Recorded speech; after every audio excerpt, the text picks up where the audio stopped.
3 யோவான் 2வது வசனம்.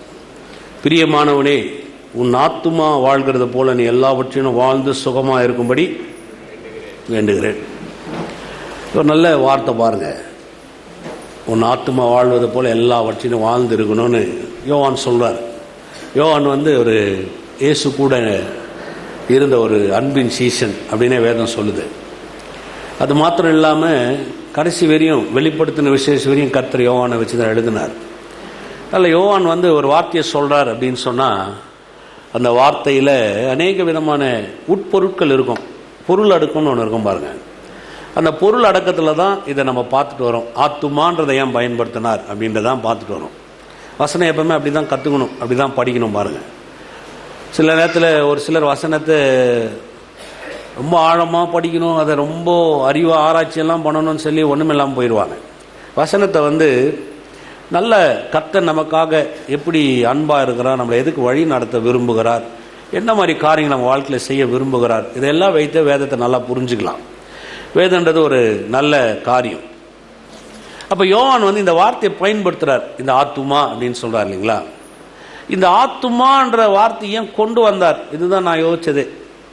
சிலதில் வேதம் வாசிக்கும் போது பாருங்கள், ஒரு வசனத்தை வச்சே நான் நிறைய யோசிச்சுட்டே இருப்பேன். அப்படியே ஏன் ஆத்துமான்னு சொல்லணும்? உன் சரீரம் வாழ்வது போலன்னு சொல்லியிருக்கலாமே, இல்லை உன் ஆவி வாழ்வது போலன்னு சொல்லியிருக்கலாமே.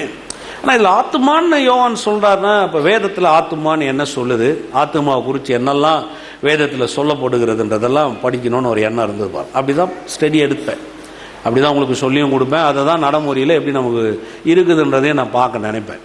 இங்கே சொல்கிறார் இல்லைங்களா, இந்த ஆத்துமான்னு அவர் சொல்கிறதுக்கு ஒரு காரணம் என்னென்னா, இந்த ஆத்துமா அப்படின்றதுல தான் நம்முடைய நினைவு இருக்குது, அதாவது எண்ணங்கள் அப்படின்றது. ஒருத்தருடைய எண்ணம் ரொம்ப முக்கியம் பாருங்க. அந்த எண்ணத்தில் தான் நம்ம யோசிக்கிற தன்மைகள், நம்ம நினைக்கிற காரியங்கள் இதெல்லாம் உள்ளடகிறது பாருங்க. அப்போது உன் ஆத்துமா வாழ்வது போலன்னு சொன்னால் நல்லா எண்ணத்தில் கொஞ்சம் யோசிச்சு பாருங்க. உன் எண்ணங்களை எப்படி நீ வாழ வைக்கிறீங்களோ, உன் எண்ணங்களை எப்படி நீ நல்லா ஆரோக்கியமாக வைத்துக்கிறீங்களோ, வாழ வைக்கிறியோ, செழிப்பாக வைத்துக்கிறியோ, அப்படி உங்கள் வாழ்க்கை செழிப்பாக இருக்கும். உங்கள் நினைவு ரொம்ப செழிப்பாக இருக்கணும்னு சொல்ல வர்றார். அப்புறம் இந்த எண்ணங்கள்ன்றது நீங்கள் படிக்க போகும்போது நீங்கள் பார்த்தீங்கன்னா கர்த்தர் இங்கே தான் வேலை செய்கிறார். வேதத்தை படிக்கும்போது ஒரு உறவில் படிங்க. அன்பின் தேவன் ஒரு அப்பா பிள்ளைக்கு உறவில் என்னெல்லாம் வச்சிருக்கிறாரு, எப்படியெல்லாம் நமக்காக சொல்கிறாரு. அவர் எல்லா உறவிலும் நமக்கு அதெல்லாம் இடைப்படுறார் பாருங்கள். அவர் ஒரு நீதிபதியாக இருக்கிறார், அவர் ஒரு அப்பாவாக இருக்கிறார், அவர் ஒரு சகோதரனாக இருக்கிறார், அவர் நமக்கு மனவாளனாக இருக்கிறார், எல்லாவற்றையுமே நமக்கு நடத்தி காமிக்கிறார். அப்போ வேதத்தை படிக்கும்போது சில வார்த்தைகளை எப்படி நம்ம புரிந்து கொள்ளலாம், அல்லது எப்படி நம்ம வாழ்க்கைக்கு அது நன்மையாக இருக்கிற வகையில் அவர் கொடுத்துருக்கிறான்றதை நம்ம எடுத்துக்கொள்ளலாம் பாருங்க.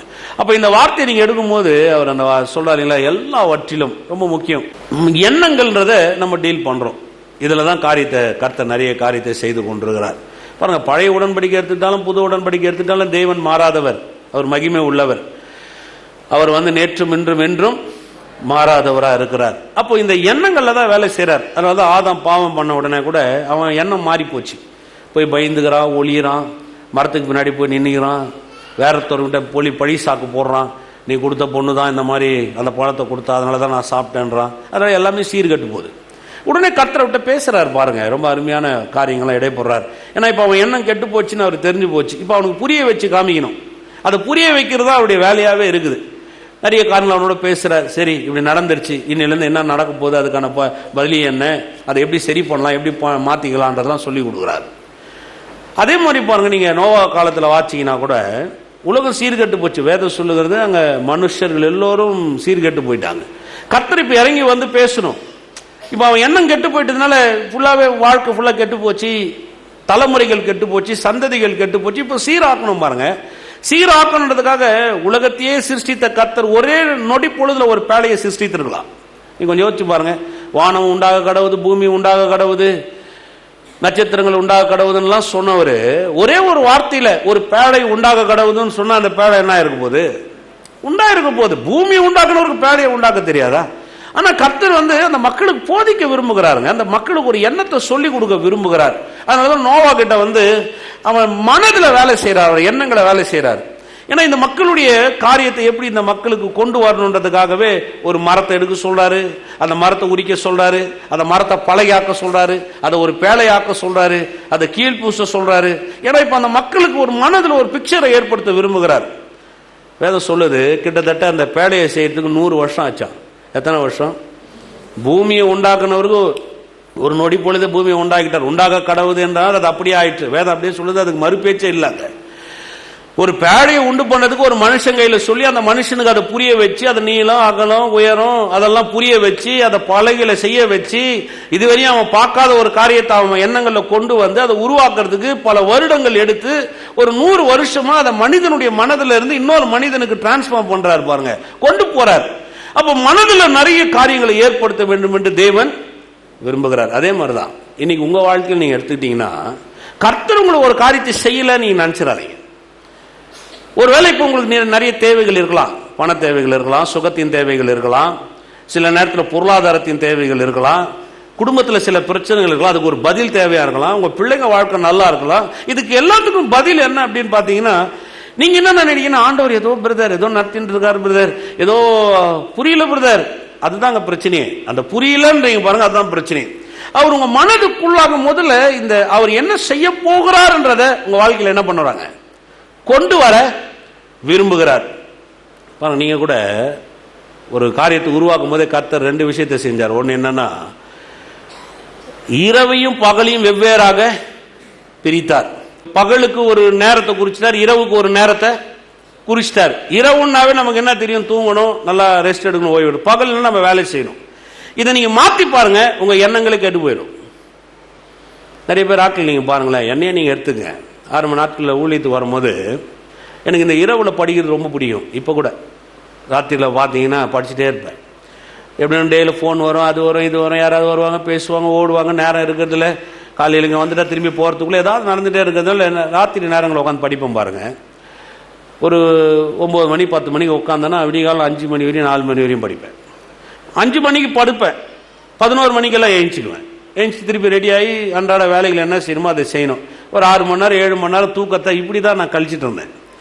இது ரொம்ப நாள் இப்படியே ஆயிடுச்சு பாருங்க. ரொம்ப நாள்னா பல வருஷங்கள் நான் இப்படி ஆயிட்டேன். எனக்கு அது ரொம்ப பிடிச்சி போச்சு. நானே போவேன், ஒரு கிச்சன்ல இருந்தால் ஹாட் வாட்டர் இருந்தால் சுடுதண்ணி போட்டுக்குவேன், குடிச்சுக்குவேன். அதுலேயே ஒரு டீ பேக்கை போட்டுக்குவேன், குடிச்சிட்டு கொஞ்ச நேரம் நடப்பேன். சில நேரத்தில் இப்படியே இருந்து பழகி போச்சு பாருங்க. உடம்பெல்லாம் கெட்டு போச்சு. டாக்டர் கிட்ட போனால் அசிடேசி வந்துடுச்சு, பிரச்சனை வந்துடுச்சு, கொலஸ்ட்ரால் வந்துருச்சு, எல்லாமே வந்துருச்சு பாருங்க. அவர் கேட்குறாரு, ஏன் இவ்வளோ பிரச்சனை? சாப்பாடும் நிறைய சாப்பிட்றது இல்லை, ஆனால் இவ்வளோ பிரச்சனை என்னன்னா, நீ செய்கிற வேலைங்க சொல்லணுமோ. சொன்னவொடனே அவர் சொன்னார், எந்தெந்த வேலையை எப்பப்போ செய்யணுமோ அந்தந்த வேலையை அப்பப்போ என்ன பண்ணணும், செய்யணும். அதுக்காக தான் கடவுள் இரவையும் பகலையும் என்ன பண்ணியிருக்கிறாரு, கொடுத்துருக்கிறார். நம்ம என்ன பண்ணுவோம்னு பார்த்தீங்கன்னா, அந்த இரவையும் பகலையும் அவர் ஏன் கொடுத்துருக்கிறாருன்னு தெரியாது. சில நேரத்தில் இந்த வியாதிகள்லாம் வருது பாருங்க. நீங்க யோசிச்சு பாருங்களேன், உங்களுக்கு நீங்க வியாதி ஒன்று இருக்குன்னு சொன்னா நீங்களே உங்க சரீரத்தை கெடுத்துக்கிட்டீங்கன்னு அர்த்தம். டைமுக்கு என்ன பண்ணிருக்க மாட்டோம். ஒரு சிலர் பாருங்க சொல்லுவாங்க, எனக்கு காலையில சாப்பிட்றதே பிடிக்காதுங்க. அப்ப எதுக்கு காலை உணவுன்னு கர்த்தர் எதுக்கு வச்சார்? நீங்க யோசிச்சு பாருங்க. ஒரு சிலர் எனக்கு காலையில சாப்பிட்றதுனாவே எனக்கு அப்படியே அது ஆகவே ஆகாது, பல வருஷமா நான் சாப்பிட்றதே கிடையாது. கொஞ்ச நாள் அல்சர் வந்துடும், குடல்ல புண்ணு வந்துடும், அதுக்கப்புறம் நான் ஜெபம் பண்ண வேண்டி வரும். நீங்க டாக்டர் என்ன நீங்க காலைல சாப்பிட்றது இல்லையா? ஏன் காலைல சாப்பிடல? ராத்திரி நீங்க படுக்கிறீங்க, ராத்திரி 10 மணி நேரம் இடைவேளை விடுறீங்க, உங்க அசிடிசியில குடல்ல சாப்பிடும், புண்ணு வந்துடும், ஆளை உரிக்கிடும், ஏதாவது ஒரு அல்சர் வந்து பிரச்சனை வந்துருது பாருங்க. ஒரு சிலர் பாருங்க ராத்திரில நிறைய சோறு சாப்பிடும். நான் சொல்ல காலையில சாப்பிட மாட்டேன், ஆனா நைட்ல வந்து நான் உட்காந்துன்னு வைங்க 3 வேளை சாப்பிட ஒன்னா சாப்பிடுவாங்க. நீங்க அந்த ஆளு கொஞ்சம் நீங்க யோசிச்சு பாருங்க. எனக்கு தெரிஞ்ச ஒரு நல்ல தம்பி இருந்தார் பாருங்க, ரொம்ப நல்ல தம்பி. ஒரு காலத்துல அவர் கூட இருந்தார், நல்ல தம்பி. அவர் வந்து எப்படின்னா 3 வேளையும் சோறு வேணும். அவரு காலையில் எழுந்தீங்கனாலும் புளி சோறு வேணும், எலுமிச்சை சோறு வேணும், தயிர் சோறு வேணும். சோறு மாத்திரம் இல்லைன்னா உங்களுக்கு கோவம் வந்துடும். அவர் காலையில வீட்டில் இட்லி தோசைனாவே முகத்தை ஒரு மாதிரி பார்ப்பாரு. அவருக்கு சாப்பாடுனா அவருக்கு அந்த மாதிரி தான். அவர் மைண்ட் செட்ல அப்படி ஆயிடுச்சு பாருங்க. சாப்பாடு இல்லாம சோறு இல்லாம யோசிக்கவே மாட்டார். சப்பாத்தின்னு போட்டா கூட 20 சப்பாத்தி சுட்டு, அதுக்கு பேசாம சோறே வடிச்சுட்டா பண்ணிடலாம். இதுல ஒரு சிலருக்குலாம் வந்து இந்த அதெல்லாம் புரியவே புரியாது. அதனால உடம்பு என்ன ஆகுதுன்னு பாத்தீங்கன்னா சீர்கெட்டு போகுது. இது காரணம் யாரு? நீங்க எனக்கு சொல்லுங்க, யாருங்க காரணம்? சரியா வச்சுக்கிறது நான் சரியா வச்சுக்கல, சரியா வச்சுக்காதனால பிரச்சனைகள் வந்துருது. அதனால கர்த்தர் இரக்கமுள்ளவரா இருக்கிறார். அங்கேயே ஒரு சுகத்தை தரார், அங்கேயே ஒரு நன்மையை காண்பிக்கிறார், அங்கேயே ஒரு இரக்கத்தை காமிக்கிறார். புரியாத இருக்கிறானே என்ன செய்யறது அப்படின்னு நம்ம சில நேரத்தில் நினைப்போம் பாருங்க. ஒரு சிலருக்கு அது ரொம்ப பெருமை. இரவும் பகலும் நான் கர்த்தருக்காக ஊழியம் பண்றேன், இரவும் பகலும் நான் கர்த்தருக்காக ஊழியம் பண்ணேன்னா சீக்கிரம் போய் சேர வேண்டியதுதான். இரவுன்னா எது கொடுத்துருக்கிறார் ஆண்டவர்? சொல்லுங்க, எதுங்க கொடுத்துருக்கிறாரு? சில நேரத்தில் அது வந்து ஒரு இதுவாக எடுத்துருவாங்க. கர்த்தருக்காக பிரதர், கர்த்தருக்காக வந்துடும். வியாதி எல்லாம் உள்ள நானே கதவை திறந்து என்ன பண்ணும், உங்களுக்கு தீர்காயுச ஊழியம் என்னால பண்ணவே முடியாது. செத்துட்ட அப்புறம் நீங்களே ஒரு கேள்வி கேட்பீங்க, ஏங்க அவர் ராத்திரியும் பகலும் கர்த்தருக்காக ஓயாம உழைச்சாரு, கர்த்தரையும் அவர் எடுத்துக்கிட்டாரு, ராத்திரி போலும் உழைச்சதுனாலதான் போய் சேர்ந்துட்டாரு அவரு. நான் சொல்றது விளங்குதா இல்லைங்களா அவங்களுக்கு? இது தவறான ஒரு கோட்பாடு பாருங்க. கர்த்தர் நம்ம வாழ்க்கையில எந்த இழப்புக்கும் சொந்தக்காரரே அல்ல. அதே மாதிரிதான் நம்முடைய மனதை நீங்க எடுத்துக்கும் பாருங்க. உங்க நினைவுகள் ஏன் கெட்டு போகுதுன்னு சொன்னா, உங்க சரீரத்துல நீங்க சரியான ஆரோக்கியத்தை வைக்கலாம், நிறைய சிந்தனைகள் உங்களுக்கு உண்டாகாது. உங்க சிந்தனைகள் சிலதெல்லாம் என்ன பண்ணணும்னு நினைக்கிறீங்க, கெட்டு போயிடும். சரியா சிந்திக்க முடியாது. சிலத்துல பாருங்க, நிறைய வேலை செய்யறவங்கள நீங்களே பாருங்களேன், நிறைய வேலை செய்யறவங்க ரொம்ப டென்ஷனாவே இருப்பாங்க. எந்த மாதிரி ஒத்துக்கிறீங்க? நிறைய வேலை செய்யற ஆளுங்களை பாருங்க, டென்ஷனா இருப்பாங்க, கரபரான்னு இருப்பாங்க, அப்படியே ஓவர் டென்ஷனா இருக்கும். அங்க போன் போடணும், இந்த காசு போடணும், அந்த பேங்குக்கு போகணும், அதுக்கு போகணும், இதுக்கு போகணும். ஒருத்தர் ஏதோ சமீபத்தில் பார்த்தோம் பாருங்க, அவர் 140 டிகிரி படிச்சிருக்கிறாரா. யாராவது பாத்துறீங்களா? அதை OMGன்னு ஒன்றுல போடுறாங்க, ஹிஸ்டரி சேனல்ல. சென்னையை சேர்ந்தவர் தான், தமிழ்கார் தான். 140 டிகிரிங்க, 140 அவர் பிஜி முடிச்சிருக்கிறாருங்க, போஸ்ட் கிராஜுவேட், அதுக்கு மேலேயே படிச்சுட்டு இருக்கிறார்.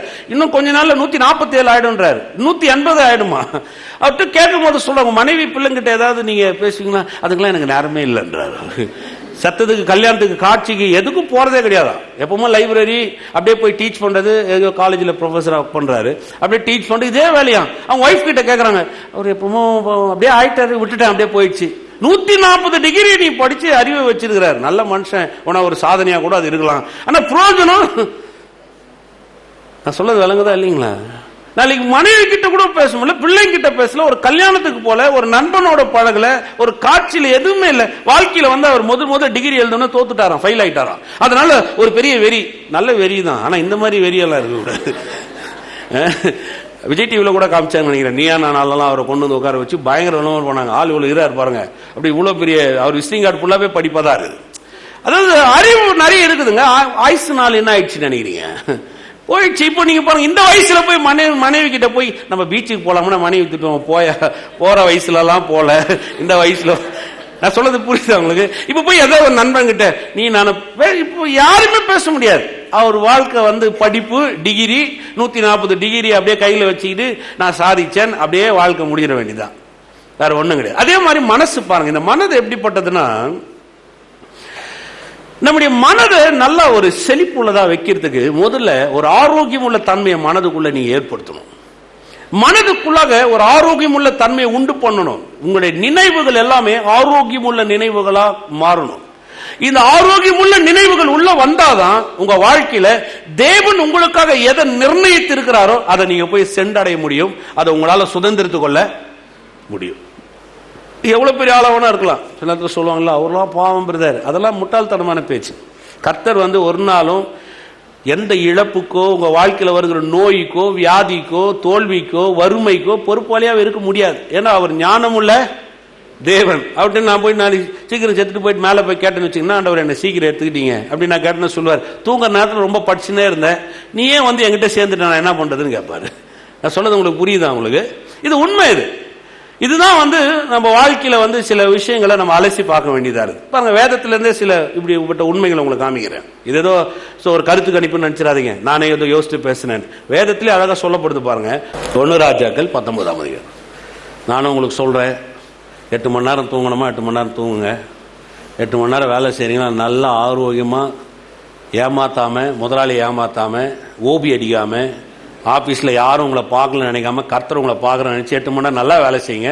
மிச்சம் இருக்கிற 8 மணி நேரத்தில் நண்பர்களோட, மனைவியோட, பிள்ளைகளோட உங்க நேரங்களை என்ன பண்ணுங்க, கொஞ்சம் கழியுங்க. எப்போ பார்த்தாலும் சிலலாம் பாருங்க, அந்த நியூஸ் சேனல்லே பார்த்துருப்பாங்க, முறைச்சு சொன்னதே தான் சொல்லிட்டு போறான், வேற ஒன்றும் கிடையாது. அந்த நோட்டு மாறாது என்று இன்னைக்கும் சொல்லினே இருக்கிறான். 500 நோட்டு 1000 நோட்டு மாறாது சொன்னதே நீங்க கேட்டுருப்பீங்க, வேற ஒன்றும் அதில் கேட்கவே புதுசா ஒன்றும் என்ன பண்ண போறது கிடையாது, சொல்ல போறதே கிடையாது. நீங்க வேணா பாருங்க, உடனே காட்டுவாங்க. ஒரு கார் சென்று கொண்டது 500 வேகத்தில் 5 பேர் மரணம் அடைந்து மாண்டு போனார்கள். அடுத்த கார், இன்னொரு கார், அப்படியே பார்த்தோம் நம்ம யோசனை, கார் எடுக்கலாமா வேணாவான்னு. 1000 கார் நல்லா போயிருக்கும். நீங்க யோசிச்சு பாருங்க, அந்த ரோட்டில் காலையிலிருந்து மாலை வரையும் 1000 கார்கள் ஒழுங்காக சென்றது, ஒரே ஒரு கார் தான் விபத்துக்குள்ளானது. அப்படி சொல்ல மாட்டாங்க.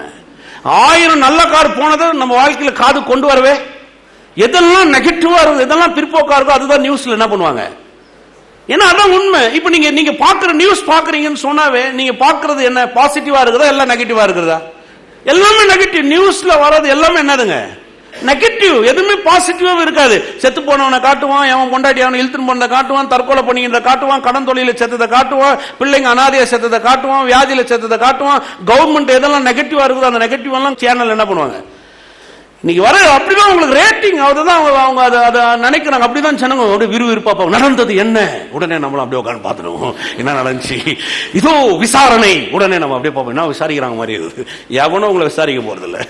வேதம் சொல்லுகிறது 1 Peter 5:7, அவர் உங்களை விசாரிக்கிறவர் ஆனபடினால் உங்கள் கவலைகள் எல்லாம் நமக்கு எதுக்கு? நீங்க யோசிச்சு பாருங்க, நீங்களும் கொஞ்சம் யோசிச்சு பாருங்க. விபத்துகள் நடக்குது, சகஜம்தான்.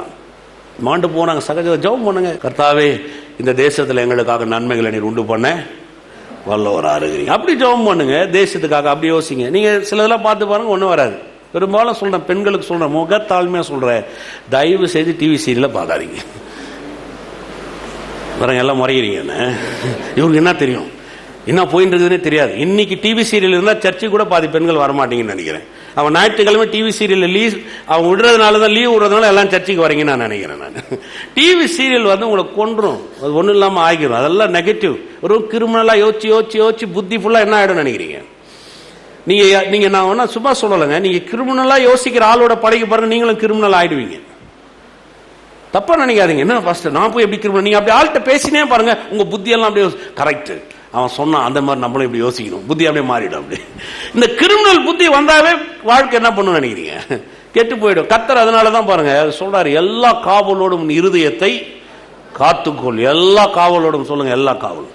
அதிலிருந்து ஜீவ ஊற்று புறப்படும். அதுல இருந்து தான் எல்லாமே கொண்டு வரன்றார் கர்த்தர். வாசிப்போம் 1 ராஜாக்கள் 19:4 வாசிக்கிறேன். அவன் வனாந்திரத்தில் ஒரு நாள் பிரயாணம் போய் ஒரு சூரச்செடியின் கீழ் உட்கார்ந்து தான் சாக வேண்டும் என்று கோரி, போதும் கர்த்தாவே என் ஆத்துமாவை, அதனாலதான் அந்த பாயிண்ட கொண்டு வந்தேன். அந்த ஆத்துமா நீங்க ஏன் வருது நான் சொன்ன வேதத்துல எதெல்லாம் வருதுன்னு இப்படிதான் அலசி பார்த்து படிக்கணும். என் ஆத்துமாவை எடுத்துக்கொள்ளும். ஆத்துமாவை எடுத்துக்கொள்ளும். ஆத்துமாவில் என்ன இருக்குதுங்க? சிந்தனை. அந்த சிந்தனை தான் இப்ப அவனை செயலாற்றுது. அந்த சிந்தனை தான் இப்ப ஜபமா மாறுது. அவன் சொல்றான், என் ஆத்துமாவை எடுத்துக்கொள்ளும், நான் என் பிதாக்களை பார்க்கிற நல்லவன் அல்ல என்று சொல்லி. பாருங்க எத்தனை முறை நீங்க விரக்தியா இருக்கீங்க, எத்தனை முறை விரக்தியா இருக்கிறீங்க யோசிச்சு பாருங்க. விரக்தி, எரிச்சல், கோபம் இதெல்லாம் ஏன் வருதுன்னு நினைக்கிறீங்க? யாருக்கும் வந்ததே இல்லையா? இல்லை என்னையே ஒரு மாதிரி பாக்குறீங்க. உங்களுக்கெல்லாம் கோபம் வந்ததே இல்லையா? கோபம் வராத ஒரு ஆள் கை தூக்குங்க. கண்டிப்பா நீங்க எல்லாம் நல்ல ஜென்மம். கோபம் வரல நீங்க கை தூக்கிருந்தீங்கன்னு வச்சுங்க, நீங்க தான் தேவ தூதர். உங்களை மேல கூப்பிட்டு டிஸ்பிளேல நிக்க வச்சிருப்போம். கோபமே வராதான், பாத்துக்கலாம் வாங்க நம்ம எல்லாரும். கோபம் வந்தாதான் அவன் மனுஷன். நான் சொல்றது விளங்குதான்? கோபம் வந்தாதான் என்னதுங்க? மனுஷன். அதனாலதான் வேதமே சொல்லுது, கோபப்பட்டாலும் பாவம் செய்யாதுன்றாரு. கோபப்பட்டாலும் அப்ப கோபப்படு, ஆனா கொஞ்சம் கேர்ஃபுல்லா இரு, ரொம்ப பாவத்தெல்லாம் பண்ணி அழிச்சிடாத யாரையும் அப்படின்றாரு. அப்ப இங்க பாருங்க, எலியா வந்து ஒரு மனப்பிதப்புல பேசுறாரு. பெரிய ஆளுங்க. கொஞ்ச நேரத்துக்கு முன்னாடி வாசிங்கன்னா 18ஆம் அதிகாரத்துல வானத்திலிருந்து அக்னியை கொண்டு வராரு, நெருப்பை இறக்கி அப்படியே எல்லார் முன்னாடியும் ஒரு பெரிய சாதகத்தை நிரூபித்து காமிக்கிறார். பாகால் தீர்க்கதரிசியில ஓட வேட வெட்டுறார். பாகாலுடைய பலிப்பீடங்களை இடிச்சு நாசனம் ஆக்குறாரு. நாசனம் ஆக்கிட்டு இப்ப வராரு. வந்த உடனே ஒரு சூரச்செடிகளை வந்து நின்று புலம்புறாரு. ஓ எல்லாரும் செத்து போயிட்டாங்க, இஸ்ரேல் ஜனங்களும் செத்து போயிட்டாங்க, யாருமே இல்லை, இப்ப நான் ஒண்டிதான் இருக்கிறேன். அதனால அவர் புலம்ப ஆரம்பிச்சிட்டார். புலம்பும் போது அந்த வார்த்தைகளை சொல்றாரு பாருங்க. அந்த வார்த்தை தான் அவர் சொல்ற வார்த்தை, கர்த்தாவே என்னை எடுத்துக்கொள்ளும், போதும் என் ஆத்துமாவை எடுத்துக்கொள்ளும். ரெண்டாவது சொல்றாரு பாருங்க, நான் நல்லவன் இல்லை. இவர்கிட்ட யாரும் சர்டிபிகேட் கேட்டாங்களா இவர் நல்லவரா கெட்டவரான்னு? இவர் நல்லவர் இல்லை, இவர்கிட்ட யாருங்க கேட்டது? நான் நல்லவர் இல்லை, போதும் கர்த்தாவை எடுத்துக்கொள்ளும். அந்த காரியங்கள் வருது பாருங்க. காரணம் என்னன்னா, இப்ப அவனுக்குள்ளாக ஒரு நல்ல எண்ணம் இல்லை. என்ன இல்லைன்னா பாருங்க, தான் சொல்றேன், ஒரு எண்ணம் நமக்குள்ளாக நல்ல எண்ணங்கள் கடவுளுடைய வார்த்தையினால் அதை எப்பவுமே பிடித்து கொள்ளணும். எப்படின்னா, இப்போ ஒரு லேண்ட் வச்சிருக்கீங்கன்னு வைங்களேன், எங்க பெங்களூர்ல ஒரு லேண்ட் வாங்குறீங்க, வாங்கலனாலும் கண்டிப்பா 2017 வாங்குவீங்க. ஆமேன்னு சொன்னவங்க மட்டும் கர்த்தர் செய்ய போறாரு. வாங்க போறேன் சொல்லுங்க, வாங்க போறேன். பக்கத்துல பார்த்து சொல்லுங்க, வாங்க போறேன். நோட்டு கிட்டலாம் மாறிச்சு, எல்லாம் மாறும், அதெல்லாம் பிரச்சனையே கிடையாது. கர்த்தர் நமக்கு செய்ய வல்லவரா இருக்கிறார், அவ்வளவுதான்.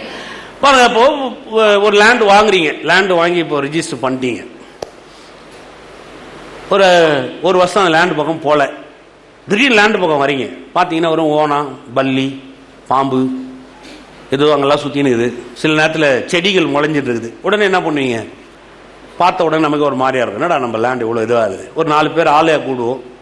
அப்படி இல்லையா ஒரு ஜேசிபி காரை என்ன பண்ணுவோம், வர சொல்லி கொஞ்சம் க்ளீன் பண்ணுப்பா, எல்லாத்தையும் க்ளீன் பண்ணுப்பா, ஒரு 15 நிமிஷம், ஒரு 1 மணி நேரம் 1/2 மணி நேரம் நின்று எல்லாத்தையும் க்ளீன் பண்ணி அந்த லேண்டை திரும்ப நல்ல நிலைமையில வச்சுட்டு என்ன பண்ணுவோம், போயிடுவோம். இப்போ திரும்ப ஒரு 6 மாசத்துல வந்து பாக்குறீங்க, திரும்ப அந்த நேரம் என்ன பண்ணுவோம், அதே பல்லி, அதே பாம்பு, அதே ஓனா, அங்கேயே அந்த செடி கிடிங்க, பக்கத்து வீட்டுக்காரன் குப்பை போட்டு எல்லாத்தையும் வச்சிருக்கிறான்னு வைங்க. திரும்ப பாக்குறீங்க, என்னடா இந்த லேண்டு, சரி உடனே என்ன செய்யறது, நம்ம லேண்டை நம்ம தான் பராமரிக்கணும், எதை பண்ணி ஆகணும். திரும்ப ஒரு 4 பேரை கூப்பிடுறீங்களா, ஒரு ஜேசிபி கூப்பிட்டு கிளீன் பண்ணி வச்சுட்டு போறீங்க. லேண்ட் யாருது? உங்களுக்கு. யாராவது உங்களை கேள்வி கேட்பாங்களா? கேட்க மாட்டாங்க. இப்ப எலியாவுக்கு என்ன பிரச்சனை அப்படின்னா, மனதுல எந்த ரிஜிஸ்ட்ரேஷனுமே இல்லை. மனதுக்குள்ளாக தேவன் என்ன செய்ய போகிறார், எப்படிப்பட்ட காரியங்கள் நடக்க போகுது, எப்படிப்பட்ட காரியங்கள் எல்லாம் எலியாவை கொண்டு செய்ய திட்டமிட்டு இருக்கிறார், எப்படிப்பட்ட விஷயங்களுக்கு நிலவர ஓட போது எதுவுமே அவனுக்குள்ள தெரியல. அதனால இப்ப அவன் என்ன பேசுறான், மனப்பிதப்பு. தூங்குற நேரத்தில் தூங்குறது இல்ல, சாப்பிட்ற நேரத்தில் நீங்க வேணா வாட்சி பாருங்க, அடுத்து என்ன நடக்குது நீங்களே வாட்சி பாருங்களேன். ஒரு சூரிய செடியின் கீழ் படுத்துக்கொண்டு நித்திரை பண்ணினான். என்ன பண்ணா? நித்திரை பண்ணினான். அப்பொழுது ஒரு தூதன் அவனை தட்டி எழுப்பி, எழுந்திரு, போஜனம் பண்ணும் என்றான். இழுத்து பார்க்கிற போது இதோ ஒரு தழலில் சுடப்பட்ட அடையும் ஒரு பாத்திரத்தில் தண்ணீரும் அவன் தலைமாட்டில் இருந்தது. அப்பொழுது அவன் புசித்து குடித்து திரும்ப படுத்து கொண்டான். அந்த வார்த்தை பாருங்க எப்படி இருக்குது. இவன் தூங்கலாம், உடனே தேவ தூதன்ட்ட கர்த்தர் கொடுத்து அனுப்புறாரு. என்ன கொடுத்து அனுப்புறாரு? ஒரு தலையில என்னங்க, இலை சாப்பாடுங்க, யோசிச்சுப்பாங்க. ஒரு இலையில அது மேல ஒரு சுடப்பட்ட அடை ஒண்ணு, தலைப்பாட்டில் ஒரு பாத்திரத்தில் என்ன வச்சிருக்கிறாரு குடிக்கிறதுக்கு. அடிக்கடி சொல்லுவோம் பாருங்க, கர்த்தர் நல்லவர்னு. ஏமே எத்தனை பேர் விசுவாசிக்கிறீங்க? இந்த மாதிரி கர்த்தர் எங்க பார்த்துருக்கீங்களா? சர்வ வல்லவர், சாவாமை உடையவர், அவர் சொல்ல ஆகும், ஒரு கட்டளையிட நிற்கும்.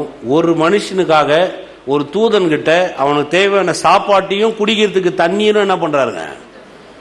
எத்தனை பேர் விளங்குது? ஏமே அதெல்லாம் நிறைய முறை சொல்ல பாருங்க, கர்த்தரை நிறைய விசுவாசிங்க. உங்க வாழ்க்கையில் உங்களுக்கு என்ன தேவையோ கர்த்தர் சகலத்தை செய்ய வல்லவராக இருக்கிறார். உங்க விசுவாசத்தை கொஞ்ச நாள் கூட காம்ப்ரமைஸ் பண்ணிக்காதீங்க. அதனால தான் பாருங்க, இந்த இப்போ நடந்த அந்த பிரச்சனையில் ஒரு பாஸ்டர் ஃபோன் பண்ணி என்னை கேட்டார் பாருங்க, உனக்கு ஆஃபரிங் எல்லாம் போடுறாங்களா அப்படின்னு கேட்டார். நான் இவர் ஒரு மாதிரி கேட்குறாரு, என்ன விஷயம்? இல்லைப்பா யாருமே தசம்பாகம் போடல எனக்கு, ஏன்னா பேங்க்கில் எடுக்க முடியல, போட முடியலன்னு எல்லாம் கஷ்டப்படுறாங்க. டியூ சொல்லிட்டு போய்க்கிறாங்களாம், அடுத்த மாதம் போடுறேன், 35,000 ரூபாய் டியூ நிற்கிது, உனக்கு ஏதாவது கரெக்டாக தெரியுதா, எப்படி என்ன விஷயம்னு கேட்டார். நான் சிரிச்சுனே சொன்னேன், ஏன் அப்படி யோசிக்கிற? கர்த்தர் நமக்கா காரியத்தை செய்ய விசுவாசிக்கிறீங்களா? எத்தனை பேர் விசுவாசிக்கிறீங்க பாருங்க, யோசிச்சு பாருங்க. நமக்கு தேவை சோறு கிடைக்குதா? தேவதூதன் கொண்டு வந்தானா? தலைமாட்டில் தண்ணி வச்சானா? தண்ணி வச்சான். யோசிச்சு பாருங்க, நமக்கு தேவைகளை எல்லாவற்றையும் சந்திக்க அவர் யெகோவா ஈராக இருக்கிறார். நம்ம மனதை இதுலயே போட்டு பயந்துடாதீங்க. நிறைய பேர் இன்னும் நிறைய பேர் பாருங்க, பணம் எடுக்க முடியல, அந்த ஏடிஎம் கியூல நிக்கணும். நேற்று கூட சொன்னார், 2000 ரூபாய் சல்லாதுன்றாங்களாம் பிரதர். 2000 ரூபாய் நீங்க வச்சுக்காதீங்க, பணம் தான் தானே வச்சுக்கிறது. 2000 ரூபாய் வச்சுக்காதீங்க, நீங்க 2000 ரூபாய் எதுவுமே வச்சுக்காதீங்க. அவர் நினைச்சிட்டு பாஸ்ட் அப்படியே பயங்கரமா அடிக்க வச்சுட்டு இருக்கிறாரு. நமக்கு ஒண்ணும் இல்லைங்க, நீங்க போனா பேங்க் தான், அவரு ஒண்ணுமே இல்ல, செல்லாதுன்றாங்க. அதனால இனிமேல் அடுத்து என்ன ஆக போகுது, நிறைய திட்டங்கள்லாம் மாத்திட்டு இருக்கிறாராம், ஓடி அதை செய்யறாராம், இதை பண்றாராம், இன்னும் ஆக போகுதுன்னே தெரியல. என்ன ஒன்னா ஆகட்டும், கர்த்தர் என் மேய்ப்பரா இருக்கிறார். எத்தனை பேர் விசுவாசிக்கிறீங்க? எசபேல் பத்தி யாராவது படிச்சிருக்கீங்களா? நம்ம அதெல்லாம் படிக்க மாட்டோம். நம்ம தான் குஜராத்தில் ஒருத்தர் எப்படி பண்ணாரு, இவர் என்ன பண்ணுகிறாரு, அவரை பத்தி உங்களுக்கு ஹிஸ்டரி தெரியுமா? எசபேலை பத்தி யாருக்கா தெரியுமா? எசபேல் யார் தெரியுமா? மோசமான ஒரு ராட்சசிங்க எசபேல். அப்படியே பாகால நீ வணங்கலன்னா கொன்றுவா. பாகால வணங்கலன்னு சொன்னா அவ உங்க குடும்பத்தை அழிச்சிருவா, ஒண்ணும் இல்லாம ஆக்கிடுவா. அதனால ஜனங்க எல்லாம் பாகால் பக்கம் திரும்பிட்டாங்க. அப்படியே கடவுளே இல்லைன்னு சொல்லி ஒரு திரளான கூட்டத்தையும் திசை திருப்பி விட்டா. அப்படியே அவ்வளவு கொடூரமான பொம்பளை எசபேல். அந்த எசபேல் கிட்ட அந்த கர்த்தர் இப்ப ஒரு பெரிய காரியத்தை செய்யறாரு. இவனுக்கு எசபேலை பத்தி தெரியும். அடுத்த அந்த முன்னாடி வசனம் அந்த எசபேல் சொல்லுவா, நான் உன்னை கொன்றுவேன். அதனால இப்ப மனப்பிதறி போய் இதெல்லாம் அவன் பேசுறான். கர்த்தர் என்ன பண்றாரு, இதெல்லாம் நீ பயப்படாத, உனக்கு தேவையான தூக்கத்தை நான் கொடுக்குறேன், உனக்கு தேவையான சாப்பாடை உனக்கு கொடுக்குறேன், உனக்கு தேவையான தண்ணீரை நான் கொடுக்குறேன், குடிச்சிட்டு கொஞ்சம் ஓய்வு எடு அப்படின்னு ஓய்வு எடுக்க வைக்கிறார். வாட்சி பாருங்க என்ன சொல்றான் பாருங்க, கர்த்தர் சொல்ற வார்த்தையை பாருங்க. கர்த்தருடைய தூதன் திரும்ப 2ஆம் தரம் திரும்ப அவன் தூங்கி இருக்கிறான். 2ஆம் தரம் திரும்ப அவனை தட்டி எழுப்பி, எழுந்துரு, போஜனம் பண்ணு, நீ பண்ண வேண்டிய பிரயாணம் வெகு தூரம் என்றான். பெரிய வேலை இருக்கியா என்ன அப்படி நினைச்சிட்டாரு. அப்படி 18 வாட்சி பாருங்க. ஆனாலும் பாகாலுக்கும் முடங்காதிருக்கிற முழங்கால்களையும் அவன் முத்தம் செய்யாதிருக்கிற வாய்களும் உடைய 7000 பேரை இஸ்ரவேலில மீதியாக. இப்ப அவனுக்கு ரிஜிஸ்ட்ரேஷன் பண்றாரு. அவன் மைண்ட்ல வந்து ஒரு ரிஜிஸ்ட்ரேஷன் கொண்டு வராரு. இப்ப எம்டி லேண்டா இருக்கிறான். ஒண்ணுமே புரியல அவனுக்கு, எதுவுமே தெரியல. இப்ப கொண்டு வந்து காமிக்கிறாரு. 7000 பேரை நான் வச்சிருக்கிறேன், உனக்கு தெரியுமான்னாரு. எத்தனை பேர் விசுவாசிக்கிறீங்க? இப்ப எலியா என்ன சொன்னா, அதுக்கு முன்னாடி வாட்சிங்கன்னா ஒரு சிங்க கெபியில போய் ஒளிஞ்சிட்டு இருப்பான். கர்த்தர் வந்து கேட்பாரு, இங்க என்ன உனக்கு வேலை? அவன் சொல்லுவான், ஆண்டவரே எல்லாரும் செத்து போயிட்டாங்க, நான் மட்டும் தான் ஒண்டியா இருக்கிறேன். உமக்காக நீ நான் ஒண்டியா இருக்கிற, எனக்காக நான் 7000 பேரை வச்சிருக்கிறேன். இன்னைக்கு நான் உங்களுக்கு சொல்றேன் பாருங்க, 1000 திட்டங்கள் இந்த அரசாங்கம் போட்டோம், 1000 காரியங்கள் யோசிக்கிட்டு என்ன ஒன்னா திட்டங்களை கொண்டு வரட்டும், இதுக்கு பின்னணியில என்ன ஒன்னா இருக்கட்டும், அது நமக்கு அவசியமே கிடையாது. உங்களையும் என்னையும் வாழ வைக்க 7000 திட்டங்களை கர்த்தர் வச்சிருக்கிறார்.